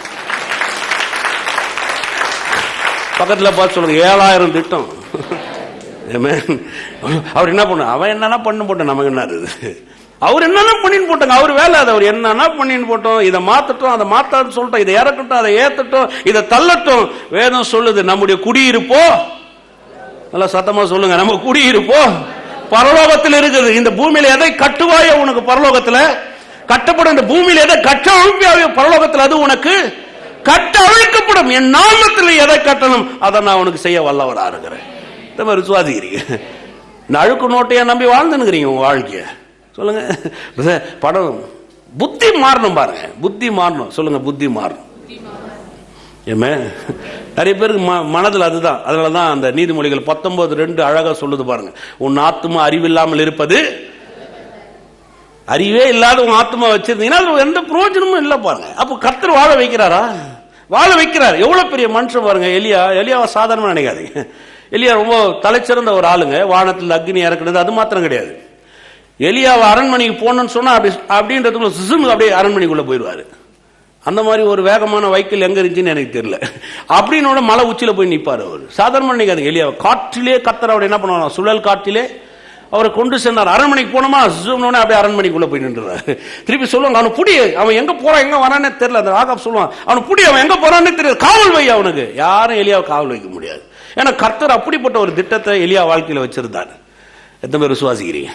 அந்த எலியா தான் இந்த வார்த்தையை சொன்னார், நான் நல்லவன் இல்ல, நான் சாக வேண்டும், என் ஆத்துமாவை எடுத்துக்கொள்ளும். ஏன் தெரியுங்களா? இதெல்லாம் வந்து தேவன் நம்ம வாழ்க்கையில என்ன செய்ய போகிறார்ன்றத நம்ம நினைவுல நம்முடைய எண்ணங்கள்ல ரிஜிஸ்டர் பண்ணலன்னு சொன்னா உங்களுடையதை நீங்க சுதந்திரமாய் மாற்றிக்கொள்ளவே முடியாது. ஆமென். எந்த மாதிரி விளங்குது? அப்ப எல்லாம் நம்ம என்ன பண்ணோம், எண்ணங்கள்ல ரிஜிஸ்டர் பண்ணோம். அப்ப ரிஜிஸ்டர் பண்ணனா என்ன, எல்லா வாக்கு தத்தங்களும் எனக்குரியது. எந்த மாதிரி விசுவாசிக்கிறீங்க? சொல்லுங்க, வாக்கு தத்தங்கள்லாம் எனக்குரியது. சொல்லுங்க, சுகம் எனக்குரியது. சொல்லுங்க, செழிப்பு எனக்குரியது. சொல்லுங்க, நன்மை எனக்குரியது. சொல்லுங்க, தீர்காயுசு எனக்குரியது. இப்ப ஜேசிபி வச்சு கிளீன் பண்ணுகிறீங்கன்னு அர்த்தம். நான் சொல்றது விளங்குதா? மனதுக்குள்ள நிறைய பிரச்சனைகள் போயிடுச்சு. பணம் நான் வேலை செய்யாது. அந்த நோட்டு பாரு பச்சையா இருக்குது, இந்த நோட்டு பாரு பிங்க் கலர்ல இருக்குது. எந்த கலர்ல ஒன்னா இருந்துன்னு போட்டோம். நான் சொல்ல, அரசாங்கம் மேல கீழே திட்டங்களை போடுது, மாறிடுமா போயிடுமா வாய்க்காலம் இதெல்லாம் நடக்காதான். அவங்க யாரு எனக்கு நிர்ணயிக்கிறதுக்கு? என்ன பெயர் சொல்லி அழைத்தவர் என் தேவன். எதை மாதிரி விசுவாசிக்கிறீங்க? பக்கத்துல பார்த்து சொல்லுங்க, பெயர் சொல்லி அழைத்தாரு. அல்லேலூயா. பிசாசு சும்மா ஏதாவது நம்மளை அப்படிதான் பண்ணிட்டு இருப்பான், சீண்டினே இருப்பான். நான் சொன்னேன் இல்லைங்களா, லேண்ட் எந்து இப்ப கிளீன் பண்ணலாம், யாரும் வந்து கேட்டாலும் உங்களை யாரும் தடுக்கவே. நாங்க எப்படி நீங்க வந்து இந்த லேண்ட்ல கிளீன் பண்ணலாம்? யோ போயா, லேண்டு எந்து. அப்போ ரிஜிஸ்டர் ஆகணும். இப்ப எலியாக்கு மனதுல என்ன இல்ல, ரிஜிஸ்ட்ரேஷன் இல்ல. 7000 பேர் இருக்கிறாங்கன்றதே அவருக்கு தெரியல. இப்ப கர்த்தர் அவர் மனதுல என்னத்தை பண்றாரு, ரிஜிஸ்டர் பண்றாரு. போடா முட்டாளே, 7000 பேரை வச்சிருக்கேன்டா நான் அப்படின்றாரு. அந்த காலத்துல 7000 பேர்ன்றது பெரிய தொகைங்க. ஆமென். எத்தனை பேர் வச்சிருக்கிறாரு சொல்லுங்க? எனக்கு கர்த்தர் 1000 ஆசீர்வாதங்களையும் கதவுகளையும் வைத்திருக்கிறார். சுவாசிக்கிறீங்களா? எத்தனை பேர் சுவாசிக்கிறீங்க? கரங்களை தட்டி தேவனை மகிமைப்படுத்த.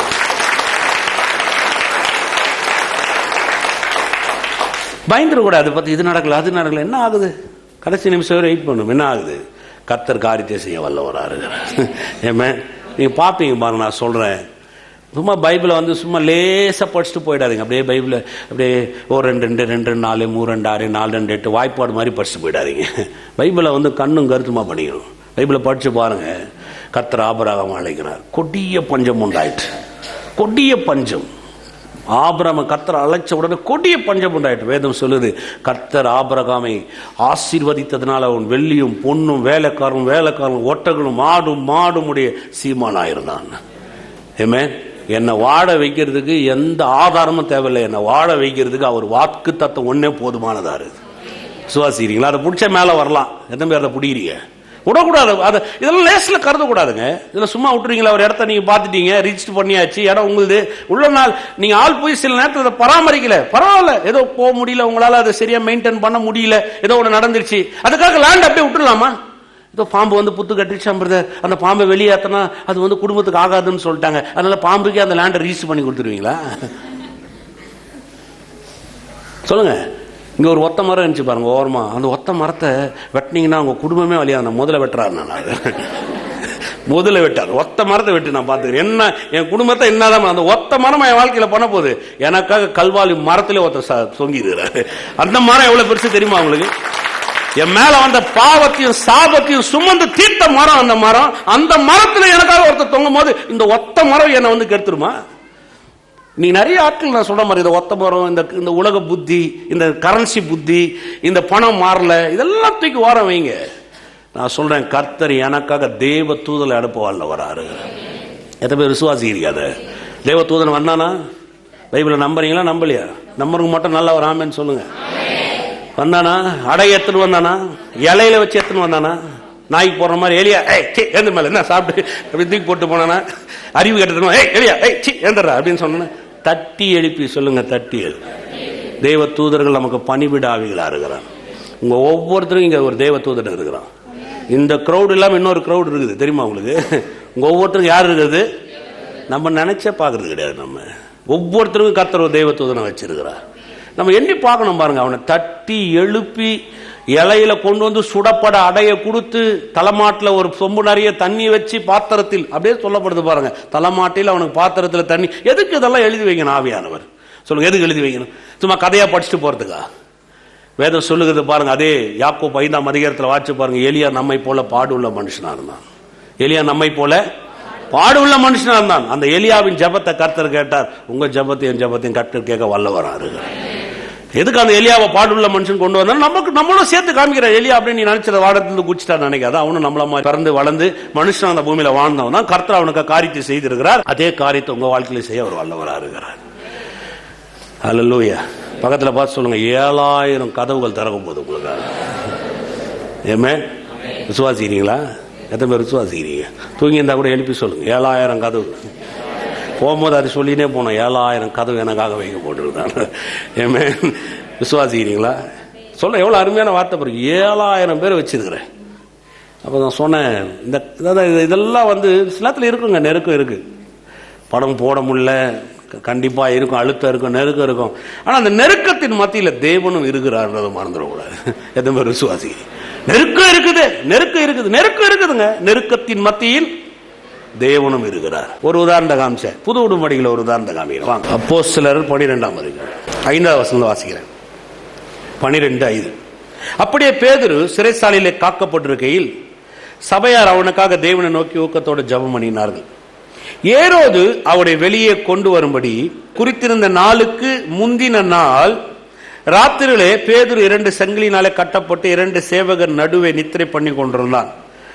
காவல் காக்கிறவர்களும் கதவுக்கு முன்னிருந்து சிறைச்சாலைக்கு காத்து கொண்டிருந்தார்கள். பாருங்க, பேதுரு வந்து தூங்கிட்டு இருக்கிறார். இது நம்ம எல்லோருக்கும் தெரியும்.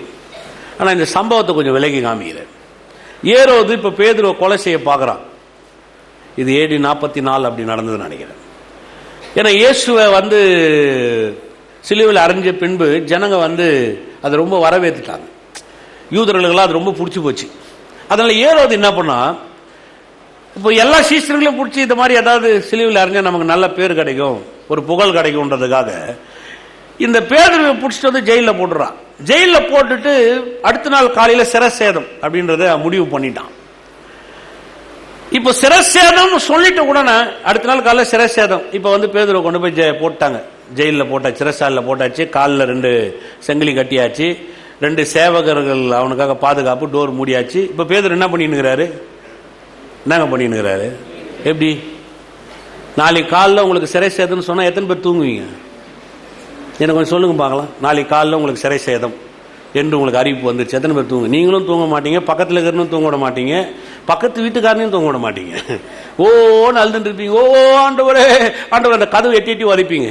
ஜெயில் வாசல் இருக்கிற சிறைசாலையை கதவில் சொல்லுவா, ஏண்டா நீ தான் சாவ போற, என்ன ஏன் தூங்க விடாம வச்சுட்டு இருக்கிற? சொல்றது புரியுதா இல்லைங்களா? கத்துன்னு கத்துவோம், பொலம்பின்னு கடப்போம். எனக்கு நான் என்ன தப்பு பண்ணேன்? பேதுரு என்ன தப்பு பண்ணாரு? சுவிசேஷம் சொன்னது ஒரு தப்பா? இப்ப சுவிசேஷத்துக்காக அவரை கொண்டு போய் இப்ப சிரசேதம் பண்ண போறோம். ஆனா பேதுரு அங்க நித்திரையா இருக்கிறார். ஆனா பாருங்க, எல்லாம் அடுத்த நாள் காலையில இந்த வேலை நடக்க போதுன்னு தெரிஞ்சும், இதுக்காக நிர்ணயம் பண்ணிட்டாங்கன்னு தெரிஞ்சும் ஒரு மனுஷனால் அப்படி இருக்க முடியும்னு சொன்னா கொஞ்சம் யோசிச்சு பாருங்க. நீங்க ஏன் பைபிள் படிக்கிறீங்களா? நாங்கள் வாசித்து காமிக்கிறோம், வாங்க, எங்க கை வச்சுங்க. யோவான் 21ஆம் அதிகாரத்துக்கு வாங்க. யோவான் 21 18, 21ஆம் அதிகாரம் 18வது வசனம். நீ இள வயது உள்ளவனா இருந்தபோது உன்னை நீயே அறை கட்டிக்கொண்டு உனக்கு இஷ்டமான இடங்களிலே நடந்து திரிந்தாய். நீ முதிர் வயதுள்ளவனாகும் போது உன் கைகளை நீட்டுவாய். வேறு ஒருவன் ஒரு அறையை கட்டி உனக்கு இஷ்டமில்லாத இடத்துக்கு உன்னை கொண்டு போவான் என்று மெய்யாகவே உனக்கு எப்ப நடக்கும்னாரு? நீ முதிர் வயது உள்ளவனாகும் போது.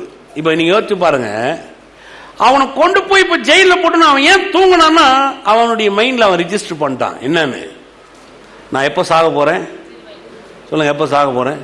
ஏறோது சொல்றானே, தலை எடுத்துருவன்னு சொல்லிட்டானே, 3 நாள் உன்னை ஜெயில போட்டிருக்கிறானே, இன்னும் ஒரு நாள் அடுத்த நாள் காலில் தலை எடுக்க போத, நீ ஜெயில இருக்கிற சங்கிலி காலில் போடப்பட்டிருக்குது, இப்ப உனக்காக காவல் வச்சிருக்கிறாங்களே. ஆனா கர்த்தர் என்ன சொல்லியிருக்கிறாரு? முதிர் வயது உள்ளவனாகும் போது இது உனக்கு நடக்கும், மெய்யாகவே நான் உனக்கு. அப்போ கர்த்தர் சொன்னது நடக்குமா? அங்க இருக்கிற சூழ்நிலை நடக்குமா? அதனாலதான் அவன் என்ன பண்ணான்? நீங்க யோசிச்சு பாருங்க, என்ன பண்ணான்?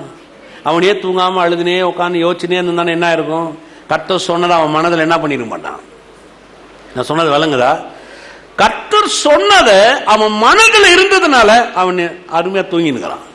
நீங்க யோசிச்சு பாருங்க, ராம் முழுதும் ஜபம் நான் ஏன் வைக்கிறது இல்லைன்னு இப்ப விளங்குதா உங்களுக்கு? ஏன் ராம் முழுதும் ஜபம் நான் வைக்கிறது இல்லைன்னா, ராம் முழுதும் நான் ஏன் ஜபம் பண்ணா, ராத்திரில தூங்கத்துக்கு தான் கர்த்தர் நமக்கு நேரத்தை கொடுத்துருக்கிறார். எத்தனை பேர் விசுவாசிக்கிறீங்க? ஏமே சொல்லுங்க, ராத்திரியில தூங்கத்துக்கு தான் நேரத்தை கொடுத்துருங்க. பக்கத்தில் சொல்லுங்க, ராத்திரில தூங்குங்க, மற்றவன் தூக்கத்தை கெடுக்காதீங்க. பார்த்துறீங்களா? ஒரு சிலர் அவங்களும் தூங்க மாட்டாங்க, மற்றவங்களும் என்ன பண்ணிட்டு இருப்பாங்க நினைக்கிறீங்க? உண்மையா இல்லையா? அது இப்ப கர்த்தருடைய வார்த்தை ரிஜிஸ்டர் பண்ணிட்டு இருந்தா நீங்க என்ன பண்ண மாட்டீங்க? இஸ்ரவேலை காக்கிற தேவன் உறங்குவதும் இல்லை தூங்குவதும் இல்லை. இஸ்ரவேலை காக்கிற தேவன் உறங்குவதும் இல்லை தூங்குவதும் இல்லை. அப்ப நான் தூங்கணுன்றதுக்காக அவர் தூங்காம இருக்கிறாரு. இப்ப நீங்க யோசிச்சு பாருங்க, நான் தூங்கணுன்றதுக்காக அவர் தூங்காம இருக்கிறாரு. இப்ப நான் தூங்காம காரியத்தை செஞ்சிருந்தா அப்ப அந்த வார்த்தைக்கு அர்த்தமே. அப்ப தூங்க நேரத்தில் என்ன பண்ணும்? தூங்கணும். அப்ப சிந்தனை கரெக்டா என்ன பண்ணும்? வேலை செய்யும். உங்க நினைவு சரியா வேலை செஞ்சா உங்க வாழ்க்கையில உங்க ஆத்துமா நல்ல செழிப்புள்ளதா இருக்கும். உங்க ஆத்துமா செழிப்புள்ளதா இருந்தா உங்க வாழ்க்கை செழிப்புள்ளதா இருக்கும். சில நேரத்தில் இந்த பஸ்ல எல்லாம் போகலாம், நிறைய கூர்ச்சி கவனிப்பீங்களான்னு தெரியாது. சில நம்ம ஏறி உட்காந்து அப்படியே எதுவுமே கண்டுக்க மாட்டோம். சில நீங்க வேணா பாருங்க, பஸ்ல ஏறி உட்காந்தாங்கன்னா ஒரு சிலர் நீங்க பாருங்க, முன்னாடி இருக்கிற சீட் அப்படியே கிழிச்சுனே இருப்பாங்க, இல்லைன்னா அந்த விரல்ல வச்சு அந்த கம்பியை கோடு போட்டுனே இருப்பாங்க. பார்த்துறீங்களா? சில நேரத்தில் பெண்ணை வச்சு குத்தினே இருப்பாங்க. இதெல்லாம் கவனிச்சிருக்கீங்களா இல்லைங்களா? ட்ரெயினில் போகிற ஆள் கூட நீங்கள் பாருங்கள், ஏன்னா அந்த ஜன்னல் கம்பி அப்படியே தேய்ச்சினே இருப்பாங்க. இவங்க தான் பாலிஷ் போடுற மாதிரி நினச்சாங்க, அப்படியே தேய்ச்சினே இருப்பாங்க. சில நேரத்தில் பாருங்க, இந்த நீங்கள் எங்கேயாவது ஆஃபீஸ்லையோ இல்லை எங்கேயாவது கம்ப்யூட்டர் நீங்கள் படித்தாலே எடுத்துங்க, படிக்காதவங்களும் கிடையாது, படித்தாலே எடுத்துங்க. அவங்க தான் அதிகமாகிட்டாங்க இப்போ. அவங்களுக்கு தான் பயங்கர சைக்காட்ரிக் தேவைப்படுது இப்போ. உண்மை அதுதான். நிறைய படிச்சு வேலை நேரம் இல்லாமல் வேலை செஞ்சு தூங்குற நேரத்தில் கெடுத்துக்கிட்டு வீக்கெண்ட்ஸ்னு ஒன்று வச்சு அங்கேயும் அதுக்கும் ஒரு எக்ஸ்ட்ரா டியூட்டியை போட்டு பார்த்தீங்கன்னா கீபோர்டே போய் குத்தின்னு இருப்பாங்க. அவங்க தூங்கவே வராது. நான் சொல்ல விளங்குது அவங்களுக்கு. சும்மா ஹாஸ்பிட்டலில் போய் ஜென்ரல் செக்கப்னு போனால் அங்கே போய் பார்த்தா எல்லாம் ஜென்ரல் செக்கப்பில் இருக்கிற எல்லா ஆளும் பார்த்தீங்கன்னா ஐடியில் இருக்கிறவங்க தான் உட்காந்துட்டு இருக்காங்க. எனக்கு ஆச்சரியமா இருந்ததுன்னா வேற வேலையில் இருக்கிற ஒருத்தர் ஒரு ஆச்சாரி இருக்காரா? இல்லை, அங்கே பார்த்தீங்கன்னா ஒரு ஆச்சாரியும் கிடையாது. அங்கே யாராவது ஒரு பிளம்பர் இருக்கிறாருன்னு பார்த்தா ஒரு பிளம்பரும் காணும். அங்கே போய் நான் போய் உட்காந்து பார்க்குறாங்க. மேக்ஸிமம் 90% பார்த்தீங்கன்னா ஐடியில் இருக்கிறவங்க தான் ஜென்ரல் செக்கப்பில் வந்து உட்காந்துட்டு இருக்காங்க. நிறைய சைக்காட்ரிக் ப்ராப்ளமாக இருக்குது அவங்களுக்கு. தூக்கம் வரமாட்டேங்குது. ஏன்னா நிறைய லோன் எடுத்தாச்சு. இப்போ திடீர்னு ப்ராப்பர்ட்டி எல்லாம் இறங்குது, பண வேலையெல்லாம் இறங்குது, வேலை எல்லாம் போயிடுது. இப்போ வந்து நீங்க ட்ரம்ப் பாத்தீங்கன்னா அமெரிக்கால இருந்து எல்லாரும் என்ன பண்ண போறாருன்ட்டாங்க. அமெரிக்கனுக்கே அமெரிக்கான்ட்டார். அமெரிக்கால படிச்சு அமெரிக்கா அங்க இருக்கணும் அப்படியே தத்தளிச்சுட்டு இருக்கிறான். எப்ப என்ன துரத்திடுவான். இதுக்காக என்ன பண்ணலாம்? பரவாயில்ல, ஏதாவது ஒண்ணு. இது புத்தி இப்ப உள்ள வேலை செய்ய மாட்டேங்குது. இப்ப வந்து நீங்க யோசிச்சு பாருங்க, மனதுல இதெல்லாம் ரிஜிஸ்டர் இருக்குது. அமெரிக்கால ட்ரம்ப் என்ன சொல்ல போற ரிஜிஸ்டர் இருக்குது. இந்தியாவில் நம்பால் ஒருத்தர் அவர் என்ன சொல்ல போற ரிஜிஸ்டர் இருக்குது. நோட்டை பத்தி ரிஜிஸ்டர் இருக்குது, கரன்சி பத்தி ரிஜிஸ்டர் இருக்குது. வாக்கு தத்துவங்கள் எதுவுமே உள்ள என்ன பண்ண மாட்டேங்குது, ரிஜிஸ்டர் ஆகல. அதனால மனது நினைவுகள் கெட்டு போகுது, தூக்கம் வர மாட்டேங்குது.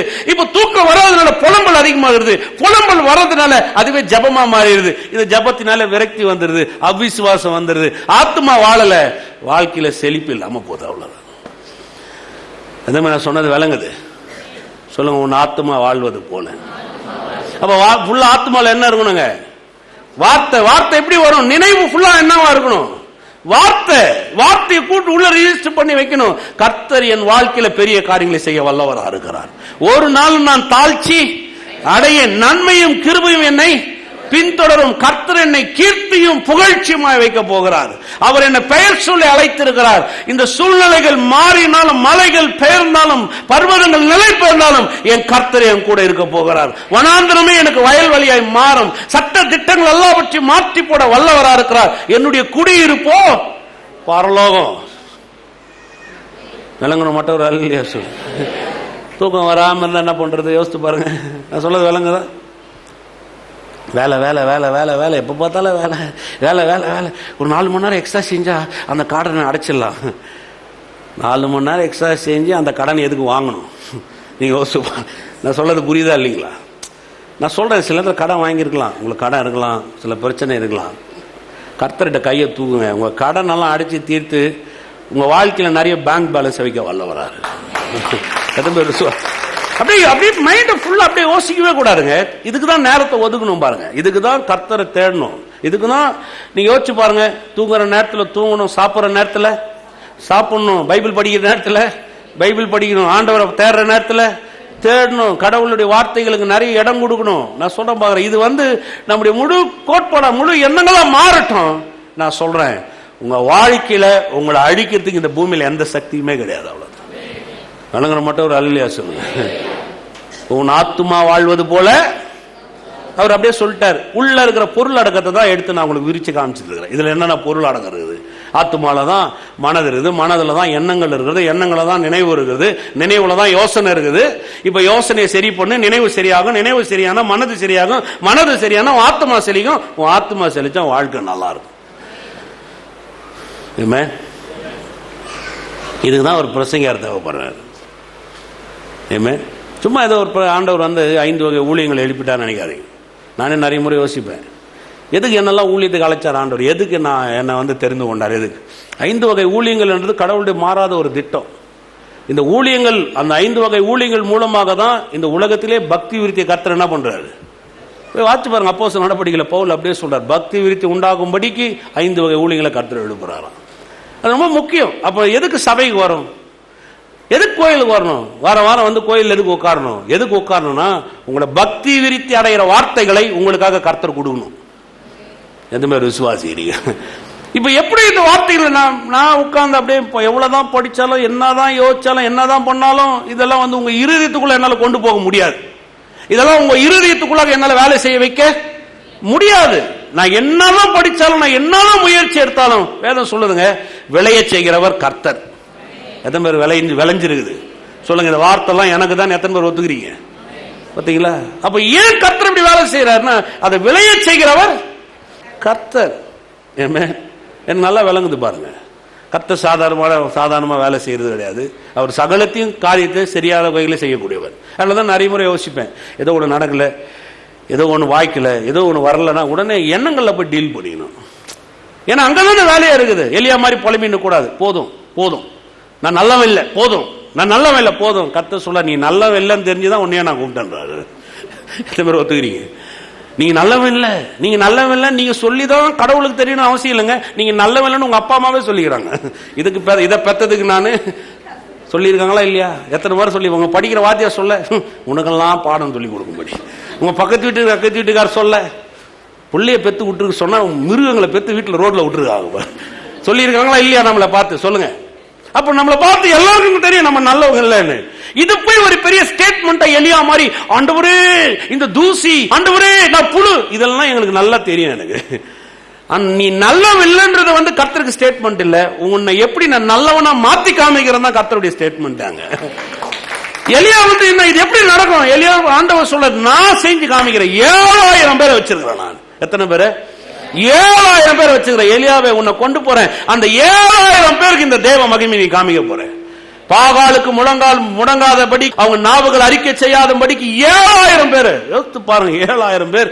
எலியா கண் அப்படியே திறந்து விடுறாரு, எண்ணங்களை மாத்துறார், மனதை மாத்துறார். அதே மாதிரி நான் உங்களுக்கு சொல்றேன், உங்க வாழ்க்கையில கர்த்தர் உங்களுக்காக எண்ணி பார்க்க முடியாத நன்மைகளையும் ஆசீர்வாதங்களை வச்சிருக்கிறார்.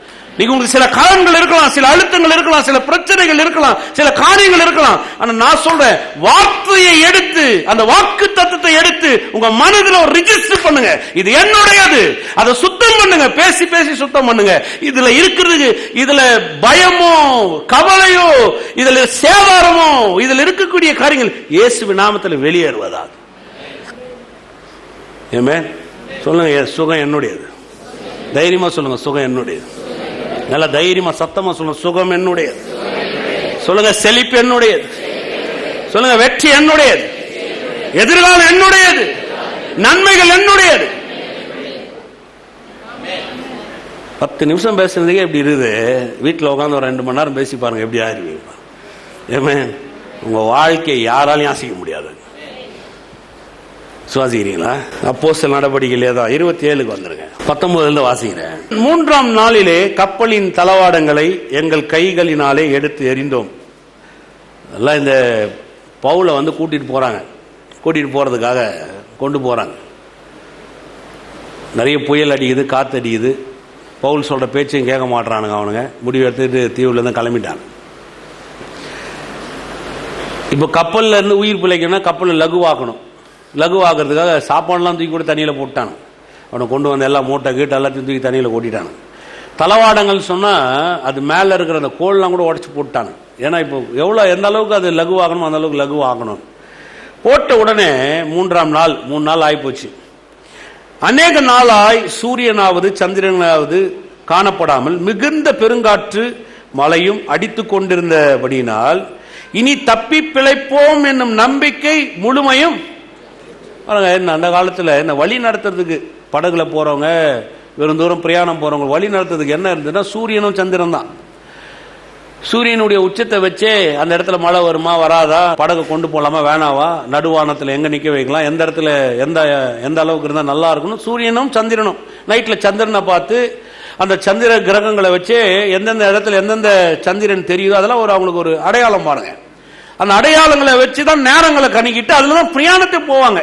இங்க வழி காட்டுறதுக்கு எதுவுமே இல்லை. வெகு நாட்களாய் சூரியனும் இல்லை சந்திரனும் இல்லை. இப்ப நடு கடல்ல நிக்கிறானுங்க, இருட்டு சூழ்ந்து இருக்குது. சூரியனும் தெரியல, சந்திரனும் தெரியல, எத்தனை நாள் நம்ம இருக்கிறோம் தெரியல, டேவும் தெரியல, ஒண்ணுமே தெரியல. பாருங்க, எல்லாருக்கும் என்ன உண்டாச்சுன்னா பெருங்காத்து அடிக்குது. போன்னு காத்து அடிச்சுட்டே இருக்குது. இது எப்படி நிக்க வைக்குதுன்னு தெரியல. இனி தப்பி பிழைப்போம் என்ற நம்பிக்கை முழுமையுமே அற்று போயிடுச்சான். இனி தப்பி பிழைக்கிறதுக்கு வாய்ப்பே இல்லை என்ற அளவுக்கு வந்துட்டாங்க. முழுமையா அற்று போயிடுச்சு. இதான் பரிசுத்த ஆவியானவர் சொல்றது. நான் ஏன் பரிசுத்த ஆவியானவர் வேதத்தை எழுதினார் முழு நிச்சயமா நான் நம்புறேன்னா, எந்த அளவுக்கு நடந்திருக்கிற காரியத்தை அப்படியே சொல்லி கொடுக்குறாரு பாருங்க. முழு நிச்சயம் நம்பிக்கையுமே இல்லாம போயிடுச்சு. தப்பி பிழைப்போம் என்ற முழு நிச்சயமா அவங்களுக்கு அந்த நம்பிக்கை இல்லாம போயிடுச்சு. அநேக நாள் அவர்கள் போஜனம் பண்ணாமலும் இருந்தபோது பவுல் அவர் நடுவே நின்று, மனுஷரே, இந்த வருத்தமும் சேதமும் வராதபடிக்கு என் சொல்லை கேட்டு. சொல்லுங்க, சொல்லை கேட்டு. சொல்லுங்க, சொல்லை கேட்டு. சில நேரத்தில் சொல்லுவோம் இல்லைங்களா, பாருங்க, அவனுக்கு ஒன்றும் கேட்கல, அந்த இடத்துல இருள் நட்சத்திரம் ஒன்றும் இல்லை. பவுல் பண்ற பிரசங்கம் தான் வாழ்க்கையே. இப்போ அவனுக்கு பவுல் சொல்ற வார்த்தை தான் இப்ப என்ன உண்டாக போகுது, அவனுக்கு ஜீவனை உண்டாக போகுது. என் சொல்லை கேட்டு கிரேத்தா தீவை விட்டு புறப்படாமல் இருக்க வேண்டியதா இருந்தது. ஆகிலும் திடன்மருமா இருங்கள் என்று இப்பொழுது உங்களுக்கு தைரியம் சொல்லுகிறேன். நல்லா தைரியமா இருங்க. திடமருமா தைரியம் சொல்லுகிறேன். கப்ப சேதமே அல்லாமல் உங்களில் ஒருவனும் பிராண சேதம் வராது. கப்பல் சேதம் வந்துருச்சு, எல்லாத்தையும் இழந்துட்டோம். இப்ப வந்து நம்ம, ஆனா ஒருத்தர் நீங்க சாகவே எப்படி சொல்ல முடியுது பவுலால? கொஞ்சம் யோசிச்சு பாருங்க. நீங்களும் அவனும் பவுலும் ஒரு மனுஷன் தானே. சும்மா எழுந்து அப்படியே பாசிட்டிவா பேசுறதா? ஒன்னாகாதுங்க, ஒன்னாகாது, ஒன்னாகாது, பயப்படாதீங்க அப்படின்னு சும்மா பாசிட்டிவா பேசுறதா? எழுந்து நின்று பவுல் அவள் உறுதியா பேசுறாருன்னா அதுக்கு ஒரு காரணத்தை சொல்றாரு பாருங்க. ஏனென்றால், சொல்லுங்க, ஏனென்றால், ஏனென்றால் என்னை ஆட்கொண்டவரும் நான் சேவிக்கிறவருமான தேவனுடைய தூதனானவன் இந்த ராத்திரியில என்னிடத்தில் வந்து நின்று, பவுலே பயப்படாதே, நீ ராயனுக்கு முன்பாக நிற்க வேண்டும். இதோ உன்னுடனே கூட யாத்திரை பண்ணுகிற யாவரையும் தேவன் உனக்கு தயவு பண்ணினார். ஹல்லேலூயா. தேவதூதன் வந்தானா? வந்தானா? நினைவை மாத்தினானா? பவுலும் உட்காந்து என்ன, ஆண்டவரே சூரியனும் தெரியல, சந்திரனும் தெரியல, காத்து வேற அடிக்குது, என்ன பண்ண போறேன்? கர்த்தர் வார்த்தை அனுப்புனார். அந்த வார்த்தை இப்ப எங்க வருது? நினைவுக்கு வருது. சொல்லுங்க, நினைவுக்கு வருது. இப்ப நினைவுல வந்தோன்னா யோசனைகள் மாறுது. வந்து சொல்ல வார்த்தைகள் நீங்க பாருங்க, என்ன மாதிரி வார்த்தை பாருங்க. என்னை ஆட்கொண்டவரும் நான் சேவிக்கிறவருமான தேவனுடைய தூதரானவன் இந்த ராத்திரி இடத்தில் வந்து நீ பயப்படாதே, ராயனுக்கு முன்பாக நிற்க வேண்டும். இதோ உன்னுடனே கூட யாத்திரை பண்ணுகிற யாவரையும் தேவன் உனக்கு தயவு பண்ணினார் என்றான். ஆனபடியினால் மனுஷரே திடமனதாயிருங்கள், எனக்கு சொல்லப்பட்ட பிரகாரமாகவே நடக்கும் என்று தேவனிடத்தில். அந்த வார்த்தை எல்லாம் அண்டர்லைன் பண்ணிங்க, பண்ணுங்கன்னு இருந்துச்சுன்னு அண்டர்லைன் பண்ணிங்க. நான் சொன்ன வார்த்தை அண்டர்லைன் பண்ணிங்க. சொல்றேன் பாருங்க. எனக்கு சொல்லப்பட்ட பிரகாரமாகவே, சொல்லுங்க, எனக்கு சொல்லப்பட்ட பிரகாரமாகவே நடக்கும் என்று தேவனிடத்தில் நம்பிக்கையா இருக்கிறேன். விளங்குதா? இப்போ எனக்கு என்ன சொன்னாரோ அதன்படியே எனக்கு நடக்கும்னு தேவனிடத்துல நம்பிக்கையா இருக்கிறேன். எத்தனை பேர் அப்படி விசுவாசிக்கிறீங்க? அப்ப காத்தடிச்சா, புயல் வந்துச்சா, பெருங்காத்து வந்துச்சா, சூரியன் அங்க இருந்துச்சா? இல்ல. நட்சத்திரம் இருந்துச்சா? இல்ல. இருள் இருந்துச்சா? இருந்துச்சு. எல்லா நம்பிக்கை அற்று போச்சா? அற்று போச்சு. செத்து போயிடும் நினைச்சாங்களா? கரெக்ட். எல்லாம் டெட்லைன் ஆயிடுச்சு. ஆனா ஒண்ணு மாத்திரம் இருந்துச்சு பாருங்க. கர்த்தர் எனக்கு என்ன சொன்னாரோ அதன்படி, அதன் பிரகாரமாவே அவர் செய்ய வல்லவரா இருக்கிறார். எதுவுமே நம்புறீங்க? ஏமே சூழ்நிலை நிறைய மாறி இருக்குதா? சொல்லுங்க, சூழ்நிலை மாறி இருக்குதா? பணம் கணெல்லாம் மாறாதுன்னு சொன்னாங்களா? நோட்டீஸ் செல்லாது, இது வரும் இது வராதுன்னு சொன்னாங்களா? இது நடக்கும் இது ஆகாதுன்னு சொன்னாங்களா? என்ன ஒன்னா சொல்லிட்டோம். கர்த்தர் நமக்கு என்ன சொன்னாரோ அதன் பிரகாரமாகவே நடக்கும். எத்தனை பேர் விசுவாசிக்கிறீங்க? கரங்களை தட்டி தேவனை மகிமைப்படுத்து. சும்மா அப்படியே அப்படியே அப்படியே கதறிடக்கூடாது. ஐயோ என்ன அப்படி சொல்லிட்டாங்க பிரதர், என்ன அப்படி ஆகி போச்சான் பிரதர், இந்த மாதிரி சொல்லுங்க பிரதர், நியூஸை கேட்டீங்களா பிரதர், அந்த மாதிரி எந்த மாதிரி நான் போட்டோம். நான் என்ன சொல்றேன், கர்த்தர் உங்களுக்கு என்ன சொல்லி இருக்கிறார்? ஏமே என்ன மாதிரி வார்த்தை பாருங்க. அந்த வார்த்தை திரும்ப திரும்ப படிச்சிருந்த பாருங்க. அந்த வார்த்தையை படிக்கும் போதே எனக்கு என் ஆவில அவ்வளோ ஒரு பெரிய சந்தோஷம். எதுக்கும் யோசிக்காத. கர்த்தர் என்கிட்ட பேசுற அந்த வார்த்தையில தான் உங்கள்கிட்ட அப்படியே கொஞ்சம் தீர்க்க தரிசனமா உரைக்கிறேன். அப்படியே அந்த வார்த்தை என்கிட்ட பேசினார் பாருங்க. பயப்படாத. கர்த்தர் உங்ககிட்ட என்ன பேசினாரோ என்ன சொன்னாரோ அவர் சொல்லிய பிரகாரமாகவே உனக்கு நடக்கும். அவ்வளவுதான். ஏமே அந்த வார்த்தையை தான் புடிச்சம் பாருங்க. கர்த்தாவே நீ சொல்லிய பிரகாரமே எனக்கு நடக்கும் என்று நான் நம்பி இருக்கிறேன். அவ்வளவுதான். வேற எதையும் நான் நம்ப போறது கிடையாது. எத்தனை பேர் அப்படி நம்புறீங்க? அப்ப நோய் வருதா? கர்த்தர் சுகம் தரன்னு சொல்லி இருக்கிறாரா? ஏசாயா 53:4-5 என்ன நினைக்கிறீங்க? ஏதோ யாருக்கோ எழுதுனதா? ஏசாயா 53:4-5 மெய்யாக நம்முடைய பாடுகளை ஏற்றுக்கொண்டு நம்ம துக்கங்களை சுமந்தார், நமக்கு சமாதானத்தை உண்டு பண்ணும் ஆக்கினைத்து அவர் மேல் விழுந்தது. சும்மா நினைச்சிட்டீங்களா? அப்ப ஏசாயா 53:4-5 என்ன நினைக்கிறீங்க? நமக்கு சுகத்தை உண்டு பண்ணும்படி பாடுகளை ஏற்றுக்கொண்டார், துக்கங்களை சுமந்தார். வார்த்தை என்ன குறியுது நினைக்கிறீங்க? பாடுன்ற வார்த்தை லிட்டரலா நோய் என்ன சொல்லப்படுது பாருங்க. நமக்கு நோய்களை உண்டு பண்ணும்படி கல்வாரி சிலுவையில் அவர் எனக்காக தொங்கினார். அப்ப அவர் சொல்லிய பிரகாரமே எனக்கு சுகம் உண்டாகும் என்று நான் நம்புகிறேன். எத்தனை விசுவாசிக்கிறீங்க?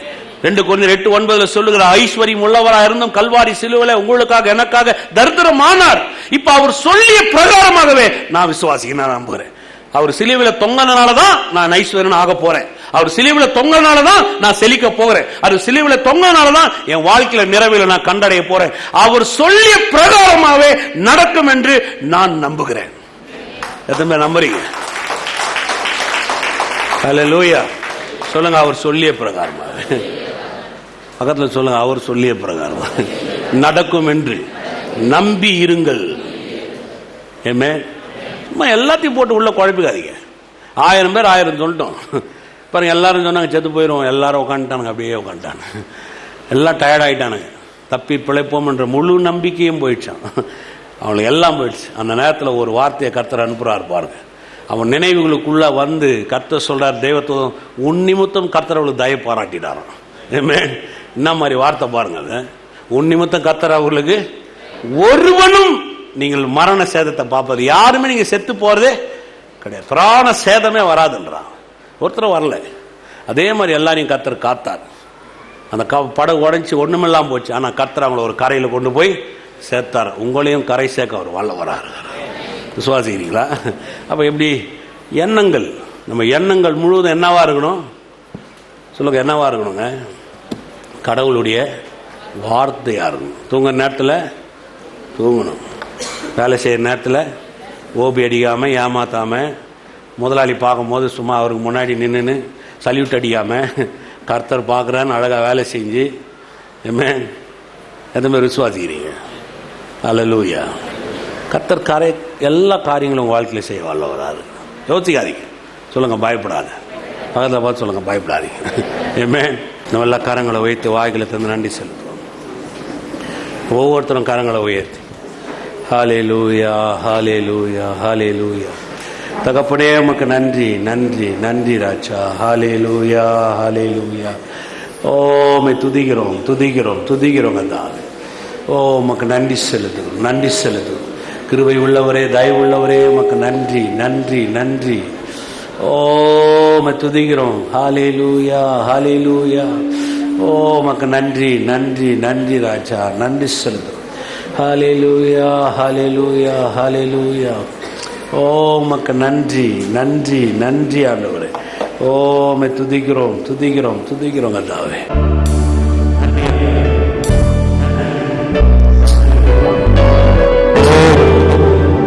துதிக்கிறோம்.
கர்த்தர் நல்லவர், கர்த்தர் நல்லவர். அவர் உங்களை ஆசீர்வதித்திருக்கிறார். பெரிய காரியங்களும் வாழ்க்கையில செய்ய அவர் போதுமானதற்கும் அதிகமானவராக இருக்கிறார். ஆமென்.